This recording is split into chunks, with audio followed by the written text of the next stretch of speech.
बारामतीमध्ये अजित पवारांचं विमान लँडिंग होताना क्रॅश झालं. 100 फुटाच्या अंतरावरून ते पडलं, आदळलं आणि भयानक स्फोट झाले.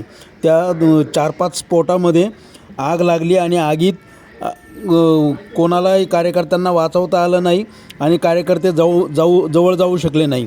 आणि त्यात अजित पवारांचा मृत्यू झाला. अजित पवारांसह 6 जणांचा मृत्यू झाला.